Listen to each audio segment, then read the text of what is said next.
بسم اللہ الرحمن الرحیم۔ فرمان مصطفیٰ صلی اللہ تعالی علیہ وآلہ وسلم، مجھ پر دروشی کی کثرت کرو، بے شک یہ تمہارے لیے طہارت ہے۔ صلو علی الحبیب صلی اللہ تعالی علی محمد۔ 3 انگلی سے کھانا کھانا سنت مبارکہ ہے۔ راشد عطاری اور آپ دیکھ رہے ہیں نیو فتویٰ ماہ نامہ فضان مدینہ دعوت اسلامی قدم دار المبارک اور مئی کا یہ رسالہ انشاءاللہ سنتے ہیں۔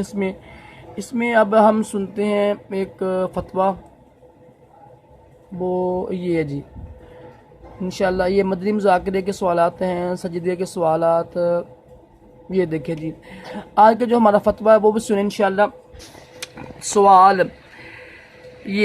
جی کیا فرماتے ہیں علماء کرام اس بارے میں کہ سجدہ تعظیمی کی شرعی حیثیت کیا ہے؟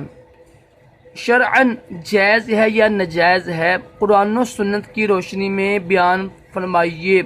جواب سنیے جی۔ بسم اللہ الرحمن الرحیم۔ سجدے کی 2 قسمیں ہیں۔ نمبر 1 سجدہ عبادت، نمبر 2 سجدہ تعظیمی۔ سجدہ عبادت اللہ کا حق ہے جو غیر خدا کے لیے کسی بھی شریعت میں لمحہ بھر کے لیے بھی جائز نہیں ہوا۔ اگر غیر خدا کو سجدہ عبادت کسی نے کیا تو واضح طور پر کافر ہو جائے گا، جبکہ سجدہ تعظیمی یعنی اللہ کی طرف سے کسی کو ملنے والی عظمت کے اظہار کے لیے سجدہ کرنا پچھلی شریعتوں میں جائز تھا، جیسے حضرت آدم علیہ السلام کو فرشتوں نے سجدہ کیا اور حضرت یوسف علیہ السلام کو آپ کے بھائیوں اور آپ کے باپ نے سجدہ کیا۔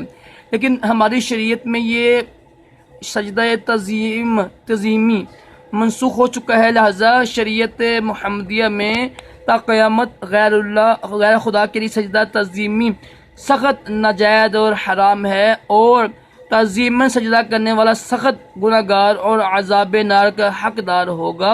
ہاں کافر نہیں ہوگا، کسی قسم کا حکم کفر اس پر عائد نہیں ہوگا۔